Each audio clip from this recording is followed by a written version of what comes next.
Thanks very much, Kim, and I think that was very inspiring, and I hope the story I'm going to tell you as well, you'll also find inspiring. So, Mary Njoki is labelled BOP. So to some, she's bottom or base of the pyramid. But if you asked her, she might say, believer in providence, or perhaps banking on Peter. Peter's her son, her firstborn child, and her main hope and consolation since the death of her husband shortly after the birth of their third child, Charity. Mary lives with her 3 kids in Korogocho, which is a slum in Nairobi. And it's a sprawling settlement inhabited basically by anyone who has nowhere else to go.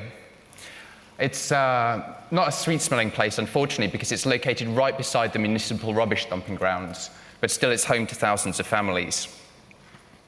Mary's husband was a boda-boda driver, which is actually a bicycle taxi. But the bike was unfortunately sold to pay for his funeral. And since then, Mary herself has had to help make ends meet in the family.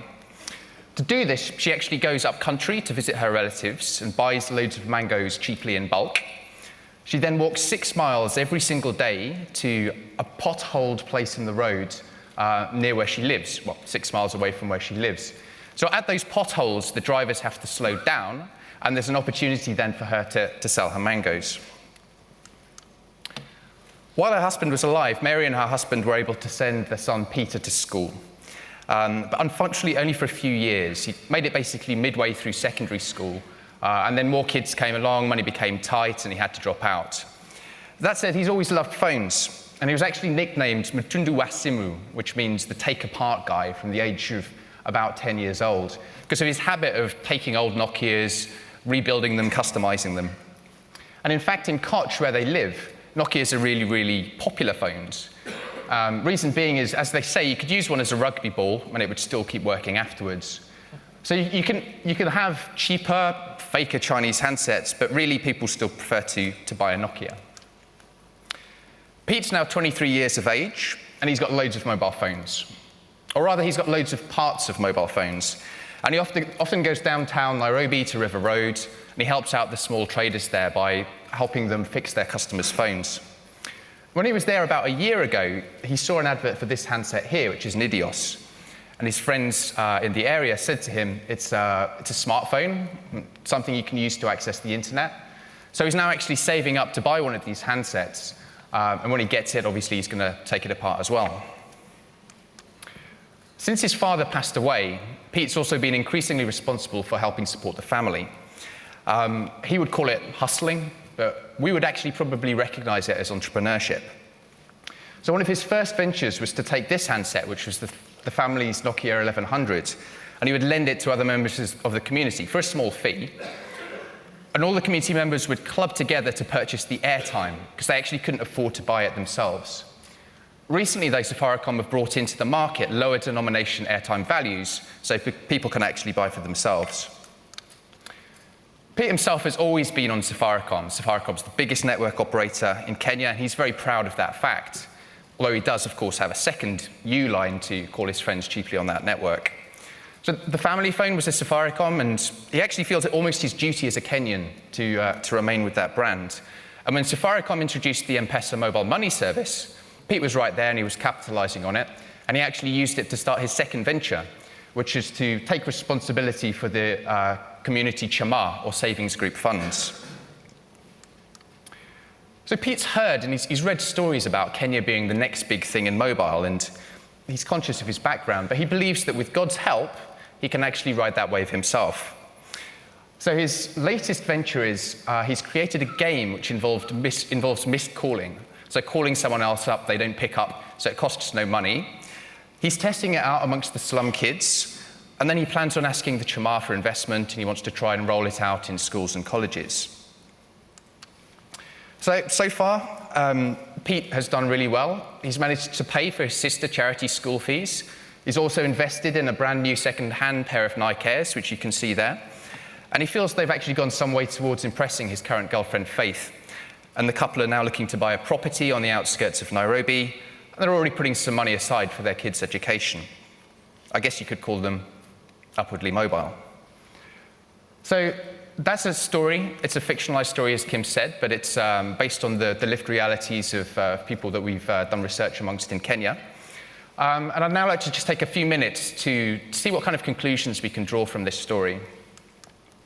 So I'll just give you a moment to adjust to looking at graphs rather than pictures.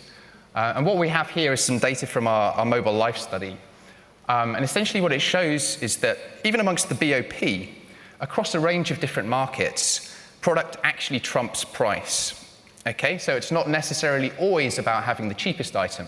So as we saw from this story, Pete and the other residents of Koch are very happy to pay a little bit more for a Nokia phone. They know it's going to be reliable, they trust it. However, price still can't be ignored. So this data is from a study we did for the GSMA Development Fund. And the last chart you looked at was asking about people's next mobile phone purchase. Okay?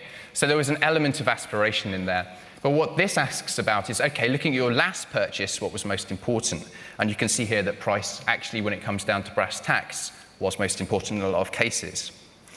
So what we find at the BOP is, particularly for the higher ticket items, people appreciate the quality stamp that comes from buying a known brand. But because they can't necessarily afford to buy a new product, they'll buy second hand, like the pair of Nike Airs, probably like the Idios phone as well. I'd like to just move on now to a different area. So this is talking about marketing messages to the BOP. And just take a second to bust a bit of a myth. So what you're seeing here is a chart which represents Maslow's hierarchy of needs. Okay, he was a psychologist from many years ago. And basically, his theory was that human beings have got a series of different needs, which you can see represented there. I'll let you read them yourselves. And his idea was that basically, if you are not able to satisfy the lower needs, you'll never experience the higher needs, okay, to a lesser or greater extent. So the theory would be that for the BOP, because by definition they can't really afford to satisfy their lower needs very well, all the marketing to them should be purely functional, should be just based on things like that. Now, obviously, that's not the case, okay? As we saw from the story, Pete hustles creatively to support his family, and a sense of progress and self-respect is really important to him and his family. So basically, for the striver segment of the BOP, motivational and inspirational messaging and communications is going to be quite resonant. Another aspect to think about when marketing to the BOP is the social and the family context that these people are based in. And often it's a lot more collectivist than we're perhaps used to in the West. And this can manifest itself in both positive and negative ways. The data here that we're looking at is amongst BOP women in Uganda who don't own a phone. And what it shows is actually the vast majority of them can still use phones. They can access it, they can borrow it from their neighbors, from their friends, etc. So that's a very positive thing. On the other hand, the same data from the same study, looking at women who don't own phones and don't want to, finds that 74% of them actually say, I don't want to own a phone because I'm worried that what my husband would say about that. So they're actually internalizing the objections of their husbands. So I think basically what we need to appreciate when looking at the BOP group is that the target audience for our marketing messages might not necessarily be individuals. It might be the whole family.